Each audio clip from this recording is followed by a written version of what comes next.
The biting wind, a relentless sculptor of the peaks, howled its ancient song around the isolated mountain town.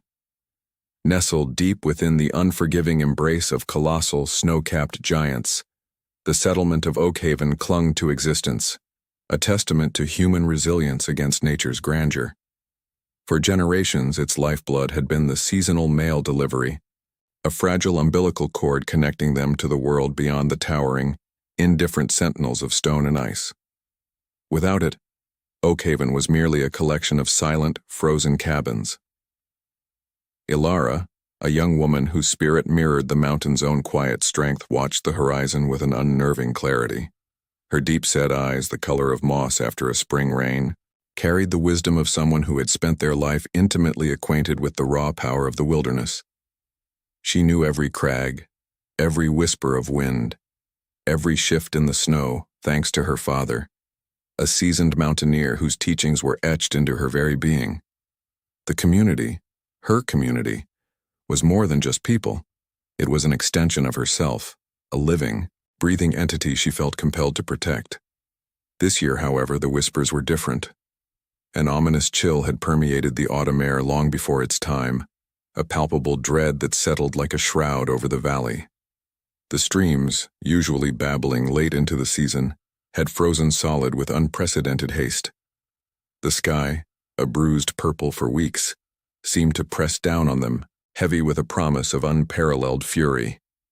The elders, their faces weathered maps of Oakhaven's history, gathered in the central hall, their voices low, their expressions etched with a profound unease. "This winter," Old Master Kale had murmured, his words barely audible above the wind rattling the wooden shutters, "will be unlike any we have seen." Then came the first reports, fragmented and distorted by the sheer distance. Travelers from the lowlands spoke of early blizzards, roads swallowed whole by drifts, and communication lines failing with alarming regularity. Each passing day brought news more grim than the last, tightening the knot of anxiety in Oakhaven's collective gut. They clung to the hope of the final mail delivery, their last tangible link to the outside world before the full might of winter descended. And it came, a solitary figure on a snow-laden horse, battling against the nascent storm. The mail carrier, his face a mask of frost and exhaustion, dismounted in the town square, his breath pluming in the frigid air. He brought with him not just supplies, sacks of grain, bundles of fabric, a few precious medical provisions, but also letters, delicate paper vessels carrying hopes and fears from distant lands. Among them was a letter for Ilara, its familiar script evoking a pang of longing for a loved one far away. She tucked it into her pocket, the warmth of the paper a small comfort against the encroaching cold.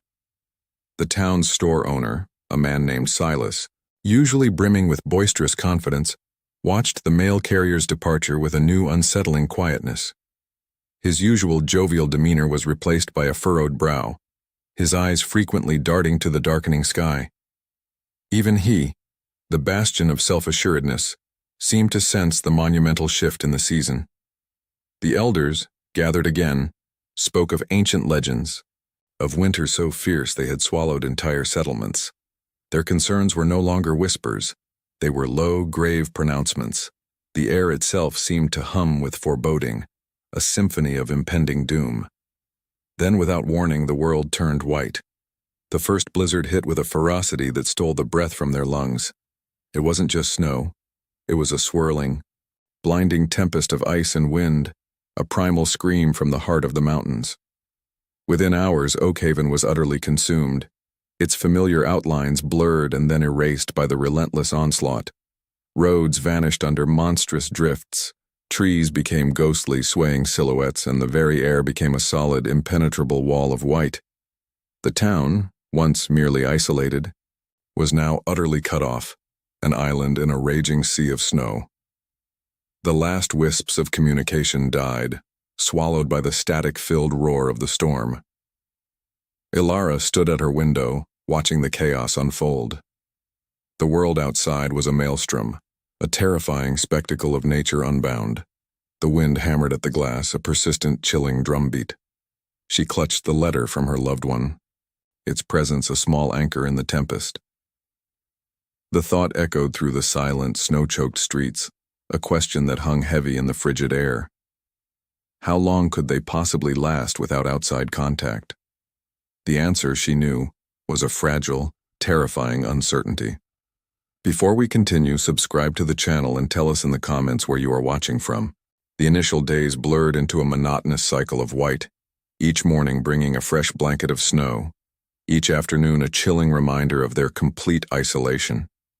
Weeks piled upon weeks, the relentless snowfall transforming Oakhaven into a ghostly, forgotten settlement. Homes, once sturdy and welcoming, now resembled igloos, their lower windows completely buried, their chimneys spewing only faint tendrils of smoke that quickly dissipated into the frigid air. The roads, once pathways of connection, were now insurmountable walls of compacted ice and snow, stretching endlessly in every direction. The very act of stepping outside required immense effort, a battle against the elements for even a few feet of progress. Initially, a fragile optimism had flickered amongst the townspeople. They were resilient, they told themselves. They had faced harsh winters before.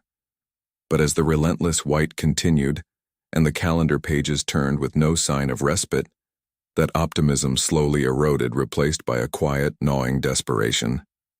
Supplies, carefully inventoried and re-inventoried, dwindled with alarming speed. Silas, the town store owner, his once booming voice now hushed, would walk through his nearly empty shelves, his shoulders slumped, the lines of stress and fear deepening around his eyes. The jovial confidence that had once defined him evaporated, leaving behind a shell of a man haunted by the prospect of an empty larder. Ilara, whose inner strength seemed to grow with every passing blizzard, found herself stepping into a leadership void. Her calm demeanor and practical approach offered a much-needed anchor in the rising tide of panic.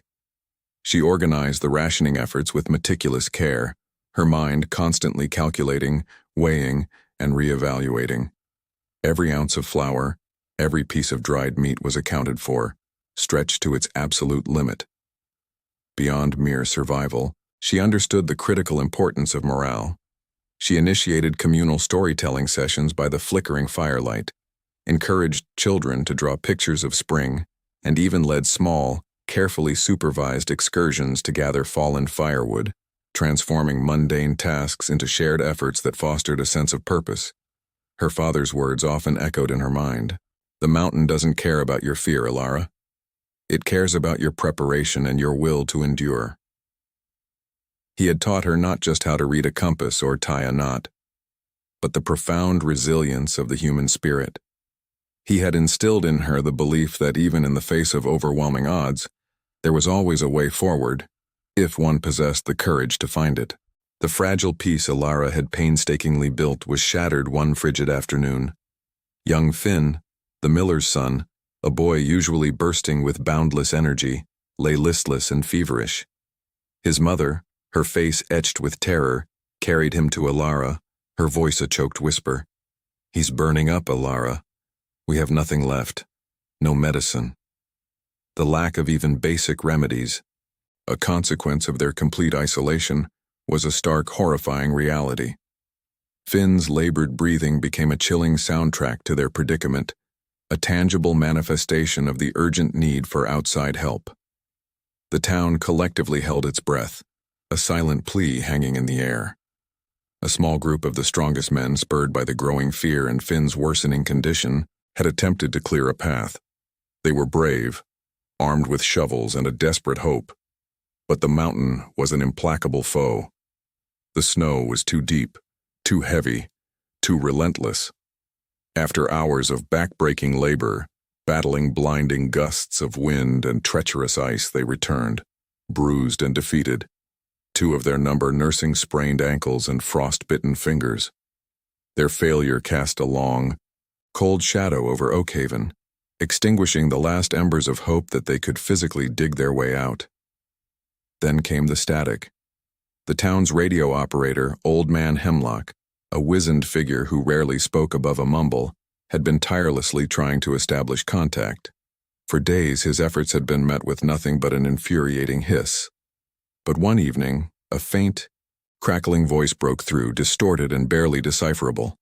Hemlock, his hands trembling with a mixture of excitement and dread, managed a few broken words, a desperate, static-filled plea for aid, describing their dire situation, the dwindling supplies, and young Finn's illness. He spoke into the void, pouring all their collective desperation into the airwaves. Just as a faint, distant voice seemed to respond, a sudden sharp pop echoed through the silent room. The radio went dead, the dim light bulb above Hemlock's head flickering once, then plunging them into darkness.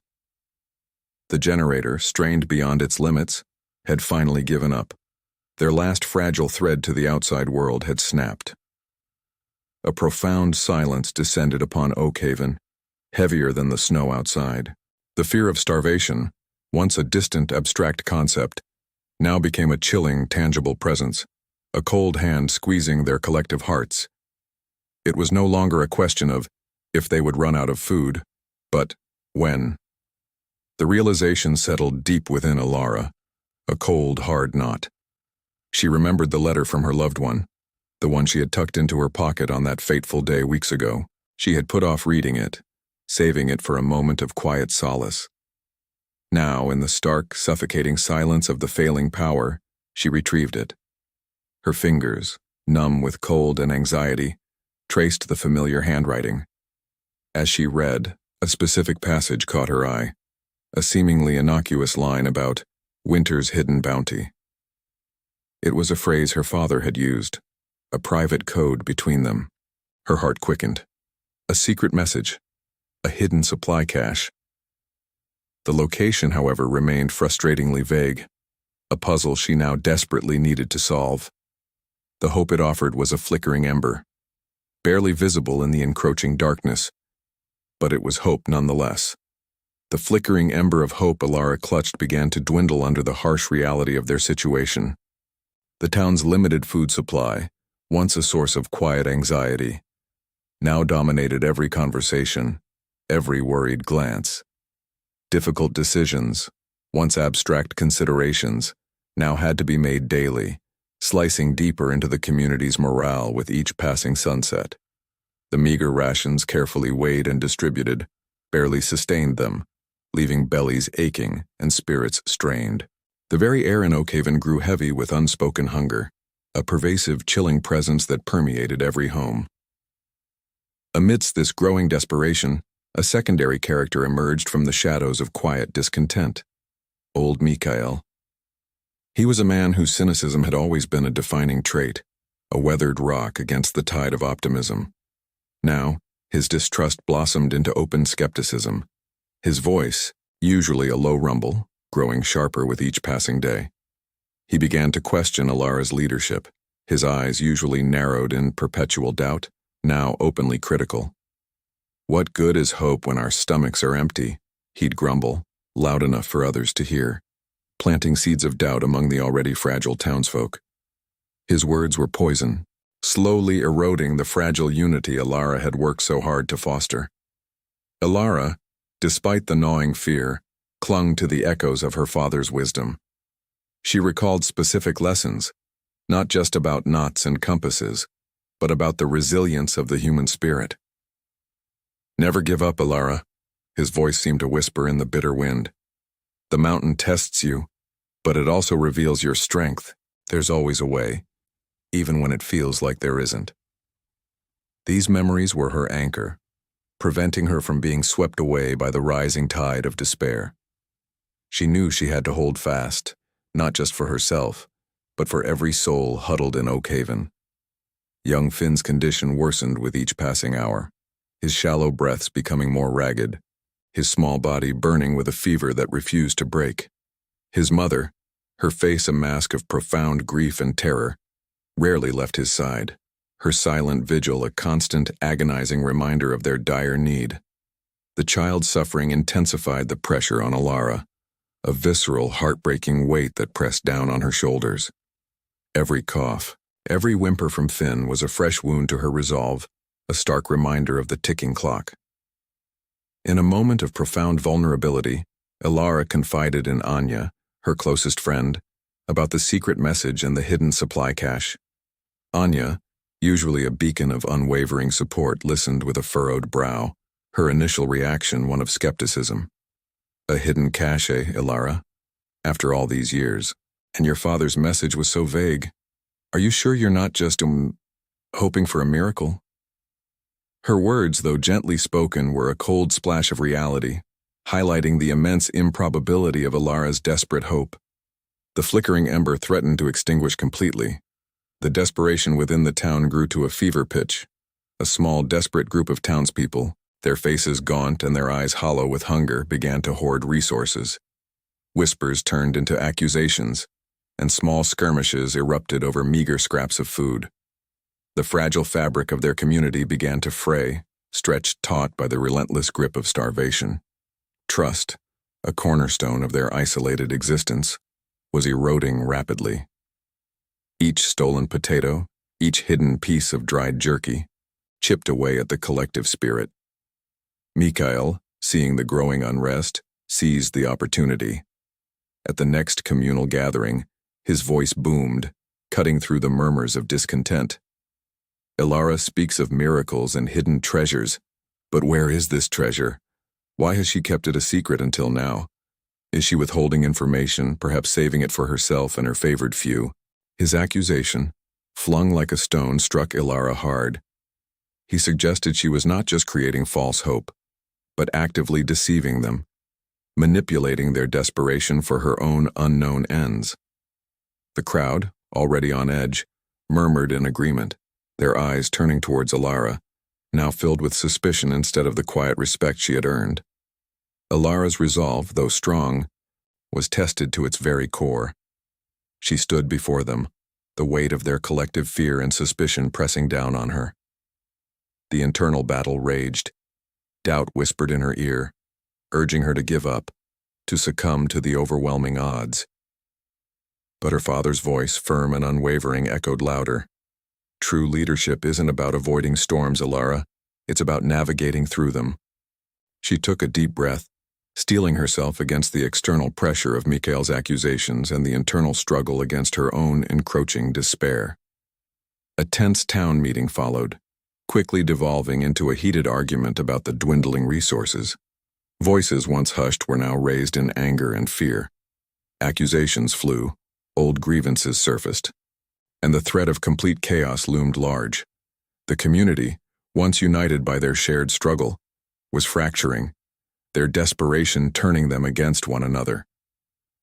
Ilara watched, her heart aching, as the town she loved teetered on the brink of collapse. The last threads of hope seemed to be unraveling, replaced by a terrifying sense of every person for themselves. The question hung heavy in the frigid air, a chilling whisper amidst the rising clamor. Could Ilara unite the town before hope completely faded, before the last embers of their collective spirit were extinguished by the relentless winter and their own internal strife? The answer felt increasingly uncertain. The clamor of the town meeting, a cacophony of fear and accusation, had reached its crescendo, threatening to shatter the last vestiges of Oakhaven's fragile unity. But amidst the rising tide of despair, Ilara found a wellspring of resolve, fueled by the memory of her father and the desperate plea of Finn's mother. The time for guarded secrets was over.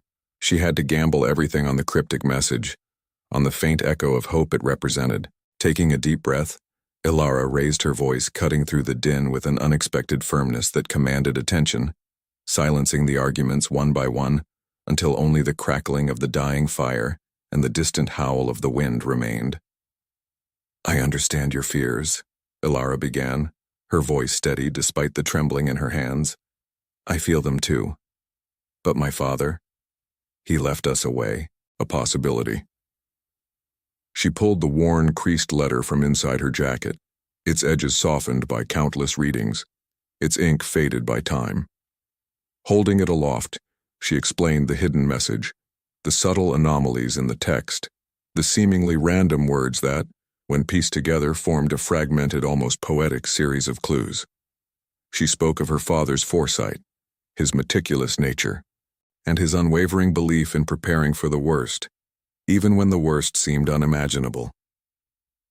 The townspeople listened, a mix of skepticism and a nascent fragile hope flickering in their eyes. Initial reactions were, as expected, varied and volatile. A few, like Anya, leaned forward, their expressions shifting from doubt to a glimmer of understanding, their minds racing to decipher the puzzle alongside Ilara. Others, their faces etched with the deep lines of hunger and prolonged anxiety, simply stared, too exhausted to process another potential disappointment. And then there was Mikael. He pushed through the crowd, his face contorted in a sneer, his voice dripping with venom. "False hope," he spat, his accusation ringing through the quiet hall. "She preys on your desperation. A ghost story from a dead man to lead us on a fool's errand. She's weaving tales to avoid responsibility, to keep us distracted while we starve." His words were sharp, designed to cleave the nascent hope, to further divide the already fractured community. Ilara met Mikael's gaze, her own unwavering.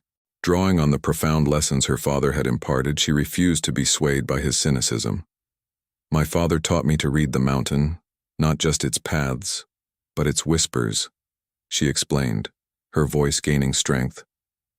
"He spoke in riddles sometimes, yes, but always with purpose.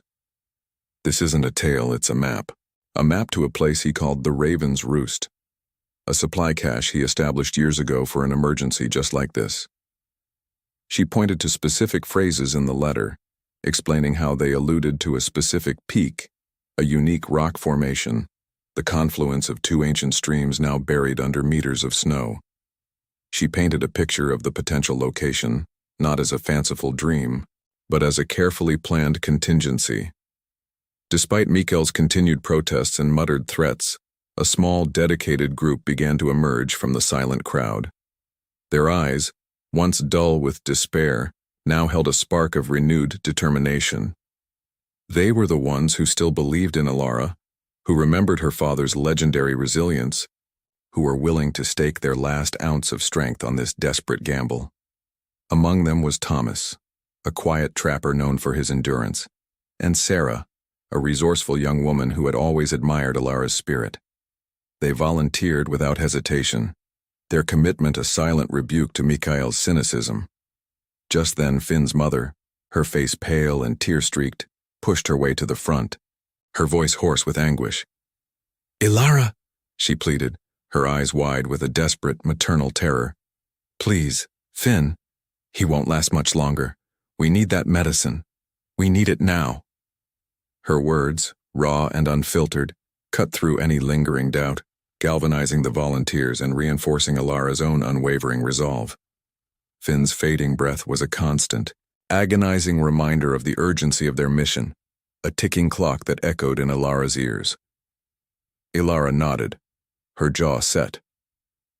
There was no more time for hesitation. She began to prepare for the expedition, gathering what little equipment remained. A few sturdy ropes, ice axes sharpened to a fine edge, a tattered map of the treacherous mountain passes, and the most crucial item of all, her father's old, heavy wooden snowshoes worn smooth by countless journeys. Each item, meager though it was, felt imbued with the spirit of her father, a silent promise of guidance. She checked the bindings on the snowshoes, felt the familiar weight of the axe in her hand, her movements precise and deliberate, honed by years of practice. She stood at the entrance to the communal hall, the town's weary gaze upon her. Outside, the relentless snow continued its silent, suffocating descent, blurring the lines between earth and sky. The wind, a mournful dirge, seemed to mock their fragile hope. Ilara stared out at the blinding white expanse, a moment of quiet defiance hardening her expression. The mountain was a formidable adversary, but she was her father's daughter and she would not yield. The revelation of the cache's true location hung heavy in the air, a final, chilling detail that solidified the immense peril of their undertaking. "The Raven's Roost," Ilara had explained, "is high on the northern face of Mount Cinder. It's a notoriously dangerous mountain pass known for its unpredictable blizzards and, more significantly, for its frequent devastating avalanches." The words landed with a thud, momentarily extinguishing the fragile hope in some eyes, replacing it with a fresh wave of fear. It wasn't just a climb. It was a desperate gamble against the deadliest forces of nature, a journey into the heart of the mountain's untamed fury.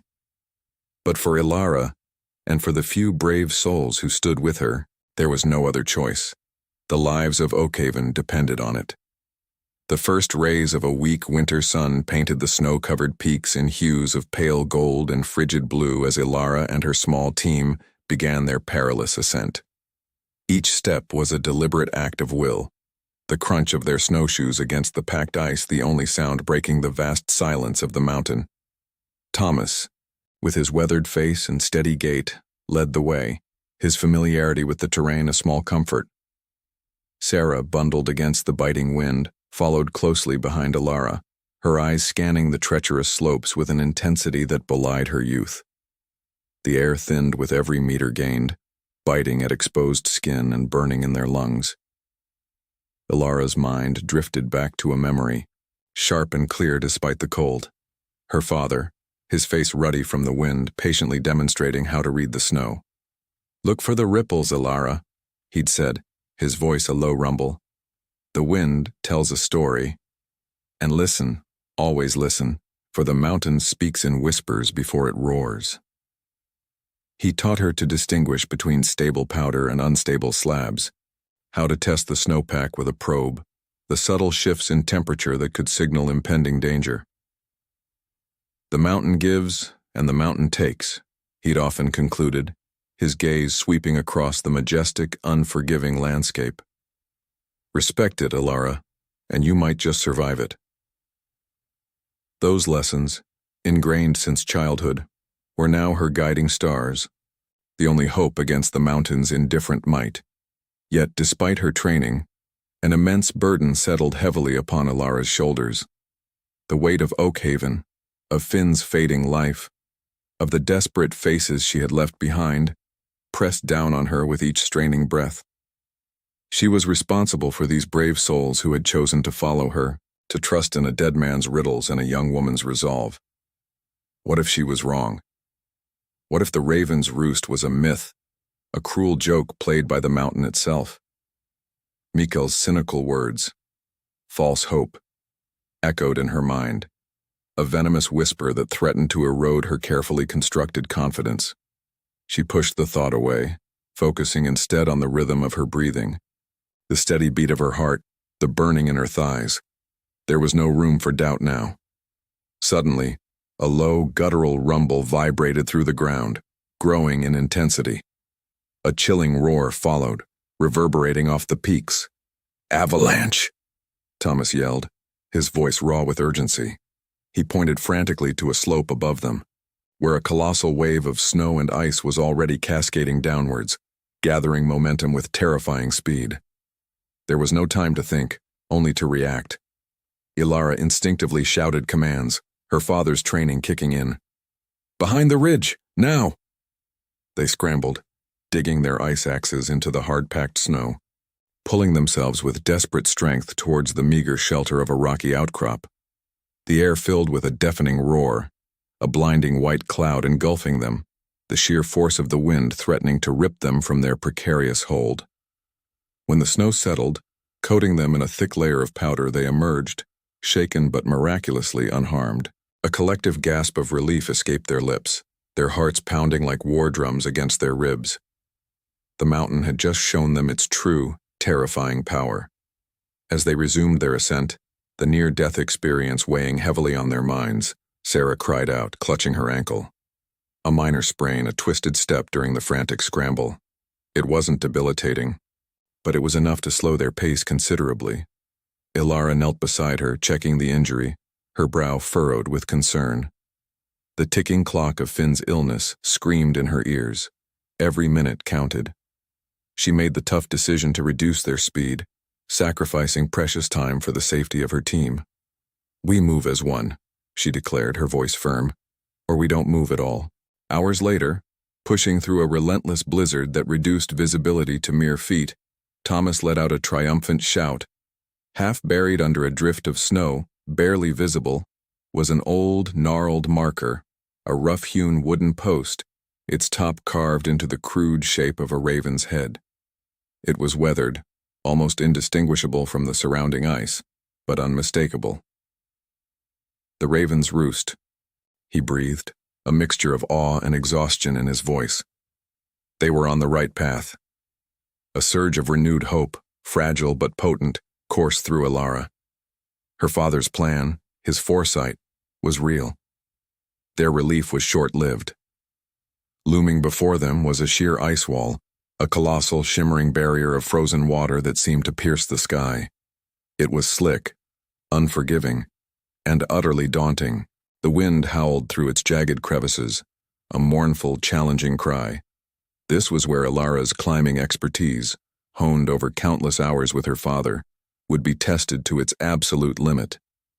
She secured the ropes, her movements precise and fluid, her mind calculating angles, handholds, and potential weaknesses in the ice.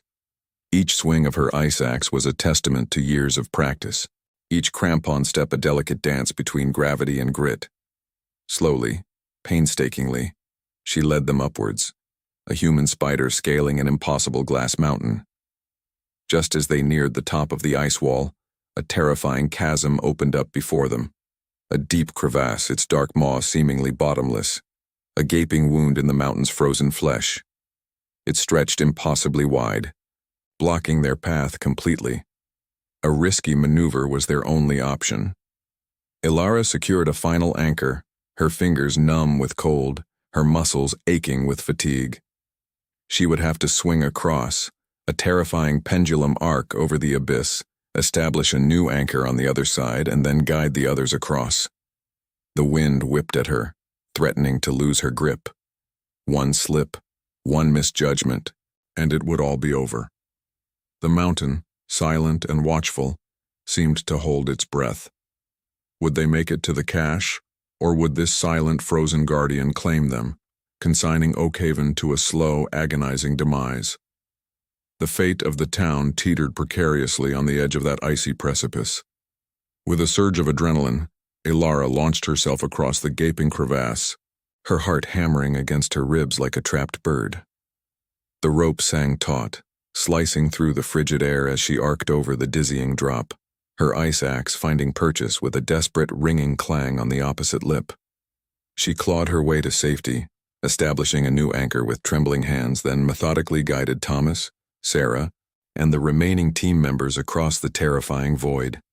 Each successful crossing brought a fresh wave of relief, a small victory against the mountain's relentless opposition. Exhaustion gnawed at their bones, but the thought of the cache, of the hope it represented, spurred them onward. Days blurred into a relentless cycle of climbing, traversing, and battling the elements. The wind became a constant, malicious companion, whipping ice crystals into their faces, blurring their vision. Their muscles screamed in protest, every step an act of sheer will. Finally, after what felt like an eternity, a faint, almost imperceptible anomaly appeared on the horizon, a subtle shift in the pristine white landscape. As they drew closer, the anomaly resolved into a structure, partially swallowed by snowdrifts yet undeniably man-made. It was a small, rugged cabin, nestled precariously into a sheltered alcove, almost invisible against the vast, white backdrop. "The raven's roost?" Thomas whispered, his voice hoarse with emotion, a triumphant glint in his weary eyes. They had found it. With renewed vigor they set about digging. The snow was packed hard, almost like concrete, but the sight of the cabin fueled their efforts. Hours of strenuous labor revealed a sturdy wooden door, reinforced against the elements. Ilara, her hands raw and bleeding, fumbled with the sturdy padlock, the metal frigid against her skin. With a final, satisfying click, the lock sprang open and she pulled the door inward, revealing a dimly lit interior. Inside, neatly stacked and meticulously organized, was a treasure trove of supplies. Crates of non-perishable food, dried meats, grains, canned goods, lined one wall. Another held medical kits, their contents pristine, alongside thick woolen blankets and sturdy winter clothing. It was more than they could have ever dreamed of, a veritable beacon of hope in the desolate wilderness. Tears welled in Ilara's eyes, a mixture of relief, exhaustion, and profound gratitude. Her father's foresight, his unwavering belief in preparing for the worst, had saved them all. As they began to carefully retrieve the precious cargo, meticulously checking inventory against her father's faded notes, a shadow detached itself from the swirling snow outside the cabin. A figure, bundled heavily against the cold, emerged from the blizzard, moving with a deliberate, almost predatory stride. Ilara's breath caught in her throat. It was Mikhail, the cynical older man, his face etched with a grim determination she hadn't seen before. He had followed them. A wave of confusion, then a cold dread washed over Ilara. How had he known? Why had he come? Mikhail stopped a few feet from the cabin entrance, his eyes narrowed to slits against the biting wind, sweeping over the bounty within. A flicker of something unreadable, hunger, desperation, crossed his face. So, the raven's roost is real, he rasped, his voice a gravelly whisper, barely audible above the wind's howl. And you, Ilara, found it, just as I suspected. His gaze hardened, fixing on her with an intensity that sent a shiver down her spine.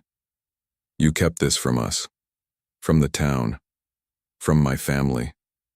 Ilara felt a sudden surge of anger, quickly quelled by the icy grip of reason.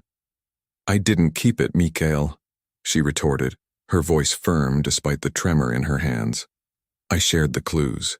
You chose to disbelieve. Disbelieve? Mikhail scoffed, a bitter laugh escaping his lips. It was a gamble, Ilara, a fool's errand. And now you've found it, and you think you'll just dole it out as you see fit? His hand moved, slowly, deliberately, towards a small, heavy pouch at his belt. The glint of metal sent a fresh wave of alarm through the team. He was threatening them, threatening the very supplies meant to save Oakhaven.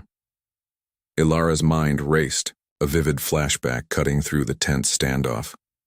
Her father, again, his hand resting gently on her shoulder, his eyes filled with a quiet wisdom. Trust, Ilara, he'd said, is a fragile thing, easy to break, hard to mend. But remember, people are complex. Their actions often stem not from malice, but from fear. Understand that fear, and you might just understand them. The memory grounded her, reminding her to look beyond Mikhail's aggression, to the desperation that likely fueled it. What do you want, Mikhail? Ilara asked, her voice surprisingly calm, her gaze unwavering. What I want, he snarled, his eyes darting towards the food, is to ensure my family eats. My grandchildren are starving, Ilara. While you played your little scavenger hunt, they suffered. He took another step forward, his hand still hovering over the pouch. These supplies, they will be rationed fairly. By me. Not by some naive girl who thinks a few cryptic words can save a town. A tense silence descended, broken only by the wind. Thomas and Sarah instinctively moved closer to Ilara, their faces grim, ready to defend her and the cache. The weight of their journey, the sheer effort to reach this point, made the thought of losing it now unbearable. Mikhail's eyes narrowed further, assessing the united front. He was outnumbered, but the wild look in his eyes suggested he was beyond reason. You won't touch these supplies, Mikhail, Thomas said, his voice low and dangerous. We fought tooth and nail for them. A struggle seemed inevitable. Mikhail's desperation was palpable, a raw, primal force. Ilara knew a direct confrontation would be disastrous, potentially damaging the precious cargo or, worse, escalating into violence. She had to outmaneuver him, not with force, but with understanding. Mikhail, she said, her voice cutting through the tension, do you truly believe I would let anyone starve? You think I would have risked my life and the lives of my friends just to hoard food for myself? She took a step towards him, her hands open, a gesture of peace. My father taught me about the mountain, Mikhail. He also taught me about people, about fear. I understand your fear for your family, but destroying this cache or fighting over it will only ensure everyone starves. Her words seemed to momentarily penetrate his hardened facade. The team, sensing her approach, rallied around Ilara, forming a protective semicircle around the cabin entrance. Their silent solidarity was a powerful force. Mikhail's eyes flickered from Ilara to the determined faces of the team, then back to the supplies. The fight seemed to drain from him, replaced by a profound weariness. His hand dropped from his belt and his shoulders slumped. A long, shuddering breath escaped him, and he finally confessed, his voice barely audible above the wind. "It's not malice, Ilara. It's just my family. I was afraid. So afraid." The confession hung in the frigid air, a stark reminder of the desperate lengths fear could drive a person. The tension broke, replaced by a heavy, somber understanding.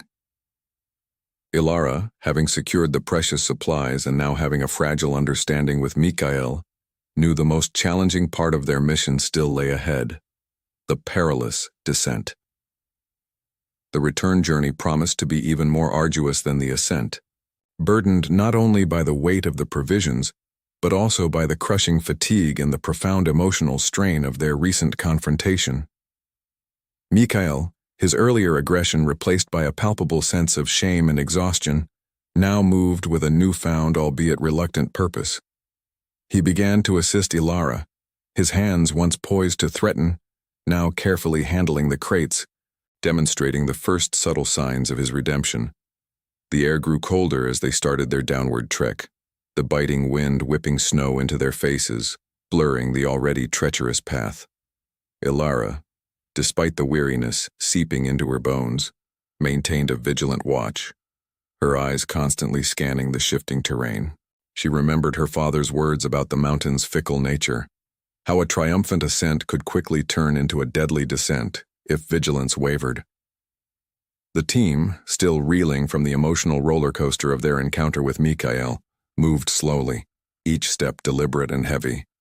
They had come so far, endured so much, and the thought of failure now, so close to their goal, was unbearable. Suddenly, without warning, the sky darkened with an ominous speed. A low, distant moan escalated into a deafening roar as a wall of white descended upon them. A localized blizzard, fierce and unexpected, had swept down the pass, threatening to engulf them entirely. The visibility dropped to mere feet, the world dissolving into a blinding vortex of snow and ice. Panic flickered in the eyes of some team members, their faces turning pale beneath their frosted hoods. This was the mountain's final cruel test. "Stay together," Ilara shouted, her voice barely audible above the tempest. "Ropes! Link up!" Her training, honed by years of her father's patient instruction, kicked in instinctively. She pulled out a small, worn compass, its needle dancing wildly in the magnetic chaos. But she knew its purpose was more for reassurance than precise navigation in such conditions. Her father had taught her to read the subtle shifts in wind direction, the texture of the snow underfoot, the barely perceptible slope of the ground. A primal, almost intuitive sense of direction that no instrument could replicate. She closed her eyes for a moment, taking a deep breath, letting the mountain speak to her, guiding her through the deafening silence of the blizzard. Mikhail, surprisingly, was among the first to secure his rope, his movements now precise and efficient. He moved to the front of the line just behind Ilara, offering his broad shoulders as a shield against the relentless wind for those behind him. His earlier bitterness had been scoured away by the raw, humbling power of the mountain and the profound fear for his family. He knew Ilara was their only hope, and he would follow her, not out of obedience, but out of a desperate, newfound respect. He even managed a gruff word of encouragement to a trembling young team member, a stark contrast to his usual cynical demeanor. This selfless act, small though it seemed amidst the raging storm, solidified his journey towards redemption in the eyes of the team. The team's morale wavered precariously, battered by the icy onslaught and the sheer exhaustion. Doubts whispered on the wind, threatening to undermine their resolve. But Ilara's unwavering determination became their anchor. She pushed forward, one foot in front of the other, her silhouette a beacon in the swirling white. She spoke to them in calm, measured tones, reminding them of the starving town, of the child who needed medicine, of the hope they carried in their heavy packs. Her voice, though strained, carried a conviction that cut through the blizzard's roar, rekindling the dying embers of their courage.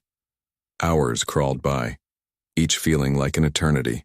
The blizzard showed no signs of relenting, its icy grip tightening around them. They stumbled, they fell, but they rose again, driven by Alara's indomitable will. Their faces were numb, their limbs aching, but the image of Oakhaven, buried under snow and despair, spurred them onward. Then, just as the last vestiges of daylight began to fade, a miraculous sight pierced the swirling white. Faint, flickering pinpricks of light, barely visible through the thick snow, glinted in the distance. The lights of Oakhaven. A collective gasp of relief escaped the team, followed by a surge of renewed energy. Tears, quickly frozen by the biting wind, streamed down Alara's face. They had made it. They were almost home. But the mountain had one last trick. As they descended into the final valley leading to the town, the snow deepened, becoming a heavy, clinging blanket that threatened to swallow them whole. Their pace slowed to a crawl, every step a monumental effort. The lights, once a beacon of hope, now seemed impossibly far away. The townspeople on the brink of starvation had been preparing for the worst. Their meager supplies almost entirely depleted. The ailing child's breathing had grown shallow, her mother's face etched with a silent, agonizing despair. The last of the town's hope was perilously close to extinguishing. Would Alara and her team reach them in time, or would the mountain claim victory in the final agonizing stretch? The answer hung precariously in the frigid, unforgiving air. The answer, thankfully, arrived with the first faint whispers of Alara's team, their weary footsteps crunching on the packed snow, growing steadily louder. Then, out of the swirling white, emerged the figures, like wraiths from a dream, laden with their precious cargo. Exhausted but triumphant, Alara led her small, battered group into the snow-covered town of Oakhaven. The sight of them, bundled against the merciless cold, their faces gaunt but alight with a fierce resolve, sent a ripple through the gathered townsfolk. A stunned silence preceded the explosion of raw emotion. Cheers erupted, mingling with sobs of relief, as mothers clutched their children and old men wept openly, their hardened faces streaked with tears. The supplies, carefully carried in, were met with an almost reverent awe. Crates of food, bundles of warm clothing, and most crucially, small, precious vials of medicine. The impossible had been achieved. The ailing child, her small body racked with fever, lay frail and still in her bed. Her mother, whose face had become a roadmap of despair, watched with bated breath as Alara, with steady hands, administered the life-saving medicine. Within hours, a faint flush returned to the child's pale cheeks. Her breathing deepened, and a soft, rhythmic snore filled the quiet room. The immediate, tangible impact of their return was undeniable. A collective sigh of relief swept through the community, a heavy burden lifted from their collective spirit.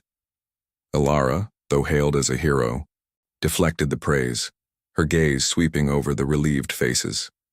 She spoke of the courage of her team, the resilience of every man, woman, and child in Oakhaven, emphasizing that their survival was a testament to their shared spirit, not solely her own efforts.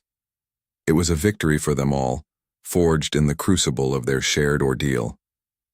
The cynical older man, Mikhail, stood apart from the jubilant crowd, his shoulders still hunched but his eyes, no longer filled with suspicion, held a deep, uncharacteristic humility. He moved slowly towards Alara, his gaze unwavering. In a voice that was uncharacteristically soft, almost a whisper, he publicly apologized. "Alara," he began, his words carrying across the hushed square. "I was wrong. My fear blinded me. You showed courage I could only dream of. You saved us all." His words, a profound admission from a man known for his stubborn pride, sealed his redemption in the eyes of the town. It was a moment of true reconciliation, a healing balm for the wounds of suspicion and distrust that had festered during their isolation. Oakhaven, though forever changed by the harrowing ordeal, slowly began the long, arduous process of recovery and rebuilding. The immediate threat of starvation had passed, replaced by the daunting task of piecing their lives back together. The bonds forged in adversity proved to be stronger than any snowdrift. Neighbors helped neighbors, sharing the precious new resources, their voices filled with a newfound camaraderie. The town elders, their faces now etched with wisdom rather than fear, spoke of a renewed communal spirit, tempered by hardship but purified by hope. Ilara, in a quiet moment amidst the bustling activity, found herself by the window of her small cabin, gazing out at the still snow-covered landscape. In her hand she held her father's worn letter, the one that had held the cryptic clues to their salvation. His legacy was not just in the survival skills he had imparted, but in the unwavering belief he had instilled in her, a belief in her own strength and the indomitable spirit of humanity. His words, written long ago, were a constant reminder that even in the darkest of times hope could be found, often hidden in plain sight, waiting for a courageous heart to uncover it. Then, one morning, a subtle shift occurred. The biting wind surrendered its icy grip, replaced by a softer breeze. The sun, finally breaking through the perpetual gray, cast a warmer glow on the snow-laden peaks. Tiny rivulets of water began to trace paths down the mountainsides, a gentle, insistent melody of melting.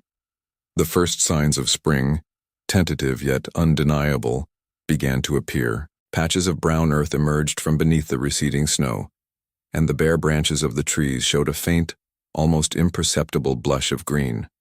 It was a powerful symbol of new beginnings, a promise of renewal after the long, brutal winter. In the years that followed, Oakhaven never forgot the winter of the Great Isolation.